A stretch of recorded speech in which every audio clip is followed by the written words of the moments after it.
புரிஞ்சு நல்ல பக்கம் நம்ம பக்கம் போட்டதுக்கப்புறம் இந்த பக்கம் இருக்குது பாருங்க, இதோட நல்ல பக்கம் அளவு பிளவுஸோட நல்ல பக்கத்தையும் நல்ல பக்கத்தையும் ஒட்டி வைக்கணும். ரெண்டோட நல்ல பக்கத்தை ஒட்டி வச்சு நெக் வந்து நம்ம கரெக்டாக பார்த்துக்கணும். நெக்கு தான் நம்ம கரெக்டாக இருக்குதுன்னு பார்த்துக்கணும். நெக்கு கரெக்டாக இருக்குதுன்னு பார்த்துட்டு நல்லா இழுத்து வச்சு இங்கே பாருங்க, இந்த இடத்துல வந்து இங்கிருந்து இங்கே ஒரு மார்க், இந்த மார்க்குக்கு நேராக ஓகேங்களா. ஒரு மறுக்கா இழுத்து வச்சு சுருக்கெல்லாம் இருக்கக்கூடாது. இங்கே ஒரு மார்க். இப்போ பேக் மார்க்கு நம்ம குறிச்சாச்சு. இங்கே வந்து ஃப்ரண்ட் அப்படியே திருப்பி வைக்கணும். அப்படியே திருப்பி இப்படி வைக்கணும். வச்சுட்டு இங்கே வி பகுதி இருக்குது பாருங்க, இந்த வி பகுதிக்கு இந்த வி பகுதியை இது பாருங்க ஒரு வீக்கு நேராக கொட்டை வச்சுக்கணும். வச்சுட்டு கரெக்டாக இப்படி வச்சு இந்த இடத்துல எங்கே மார்க்கோ அங்கே மார்க். இது வந்து நான் பல வருஷங்களாக இந்த மெத்தட் தான் நான் கடைப்பிடிக்கிறேன்.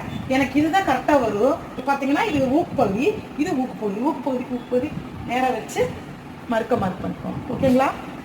மார்க் பண்ணிவிட்டு கை இங்கே அடுத்தது வந்து கை பார்த்தீங்கன்னா இவங்களுக்கு வந்து